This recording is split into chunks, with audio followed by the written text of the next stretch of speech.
Today I teach you lesson number 2nd, okay, historiography, Indian tradition. Open page number 10. Now today we discuss about Indian historiography, various ideological framework.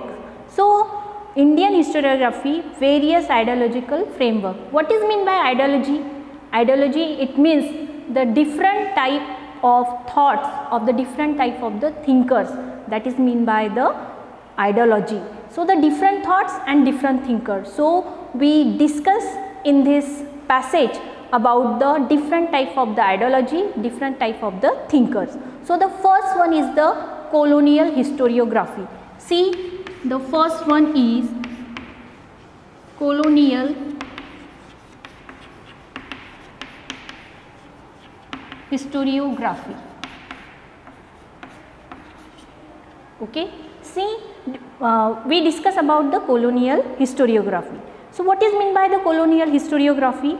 The early scholar who studied and wrote Indian history were mainly British officers and Christian missionaries.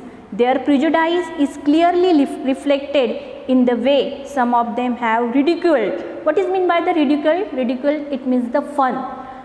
Indian culture. Their writings were used to justify the colonial British rule. The 5 volumes of Cambridge History of India published during 1922 to 1937 CE are distinct example of the colonial historiography. What is meant by the colonial historiography? Colonial historiography, it means that the written by the Britishers.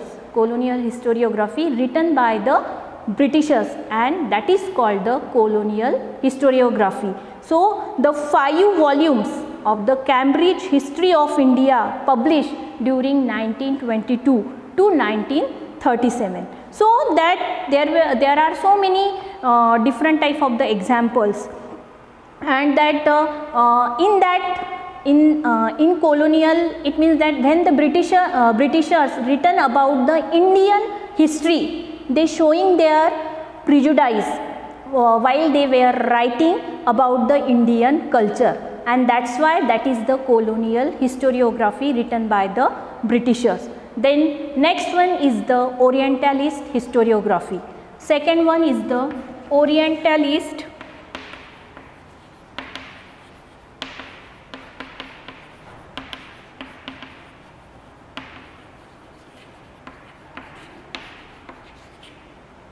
Orientalist historiography. We have already studied in 8th standard Orientalist historiography. What is meant by the Orientalist historiography? See, many European scholars felt curious about civilization and countries of the East. Some of those scholars felt admiration and respect for them. These scholars were known as Orientalists. That in Orientalist historiography, that so many European scholars, it means that related the Europe country, and they were interested in Persian and Arabic language. Though were studied Arabian and Persian language, that is called the Orientalist. The Orientalist studies the similarity between the Sanskrit and some of the European languages. They focus more Vedic tradition. So Orientalist European scholar, or the European scholar showing their interest in Sanskrit and some of the European language. So they focus more on Vedic tradition and Sanskrit literature. So they really interested in Arabic language and Persian language and other European language, that is called the Orientalists. Their studies resulted into formulating notion of an ancient language that could be the mother of all Indo-European language. In 1784, Sir William Jones founded Aesthetic Society in Kolkata. It opened the doors written in ancient Indian literature and history. So Orientalist scholar, that there are so many names in Orientalist scholar, that is the Friedrich Max Müller deserve a special mention in his opinion. Sanskrit was most ancient language. So that the Friedrich Max Muller, he always giving opinion that Sanskrit was the most ancient language of the Indo-European languages. So he was deeply interested in Sanskrit literature. Max Muller, he was deeply interested in a Sanskrit language. So he translated Sanskrit language, Sanskrit text Hitopdesh in German language. He translated Hitopdesh in German language. He was he published 50 volumes. He was published 50 volumes. Hitopdesh published in a 50 volumes, translated Sanskrit to German. 50 volumes of the sacred books of the East. He also compiled Rig Veda, which has been published in 6 volumes. He translated Rig Veda also in German language. Edward Said, a scholar who has re-evaluated Orientalist writings, he always giving the importance of the Orientalist writing, has thrown light imperialistic interest and Orientalist scholar. Now that have you understand about the colonial historiography and the Orientalist historiography. Colonial historiography, it means giving the importance British writings, okay, in an Indian culture, giving the importance of British writing in Indian culture. And what is meant by the Orientalist historiography?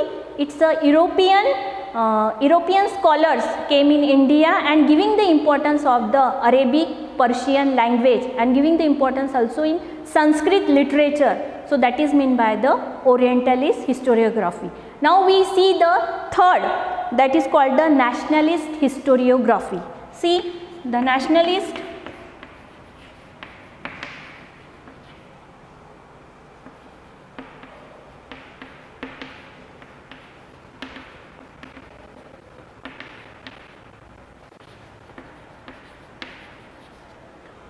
What is meant by a nationalist historiography?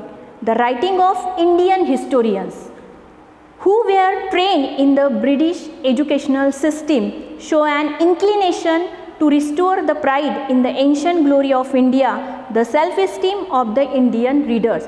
Nationalist historiography, it means that those are Indian leaders or Indian scholars studied in English medium.